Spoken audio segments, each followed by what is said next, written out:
দোয়াটা শিখে নেন, ইনশাআল্লাহ আপনার জীবনের সমস্ত সংকট কেটে যাবে। আমি নিজেও ওই দোয়াটা বেশি বেশি করার চেষ্টা করি। দোয়াটা হচ্ছে, মুসা আলাইহিস সালাম একটা গাছের নিচে হেলান দিয়ে বসলেন, বসে দেখলেন দুজন মেয়ে দাঁড়িয়ে আছে দূরে, পানি নিতে পারছে না, লোকজন পানি নিয়ে যাচ্ছে, ওরা দাঁড়িয়ে আছে বেচারি। মুসা আলাইহিস সালাম গিয়ে বললেন, কি সমস্যা আপনাদের? এটা নিয়ে আপনারা আবার মেয়েদের সাথে কথা বলার চেষ্টা করেন, ঠিক আছে? তো মাহারাম গায়রা মাহারাম মেনে চলে। তারা বললেন যে আমাদের বাবা অনেক বৃদ্ধ মানুষ, আমরা পানি নিতে পারি না যতক্ষণ না আমাদের কম পানি নিয়ে চলে যায়।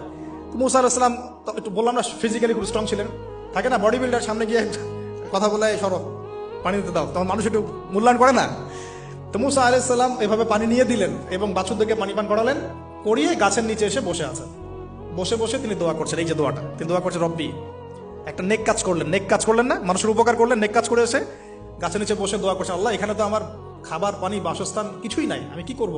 রব্বি ইন্নি লিমা আনজালতা ইলাইয়া মিন খায়রিন ফাকির, রব্বি ইন্নি লিমা আনজালতা ইলাইয়া মিন খায়রিন ফাকির। আবার বলেন, রব্বি ইন্নি লিমা আনজালতা ইলাইয়া মিন খায়রিন ফাকির। অর্থ হচ্ছে, হে আল্লাহ, তুমি তোমার পক্ষ থেকে আমার উপরে যে নিয়ামতগুলো দিবে, আমি এর জন্য ফকির হয়ে বসে আছি। আল্লাহ অর্থ বুঝে পড়বেন ভাই, নামাজ রোজা হজ যাকাত যাই করেন আল্লাহর ওয়াস্তে অর্থ বুঝে পড়বেন।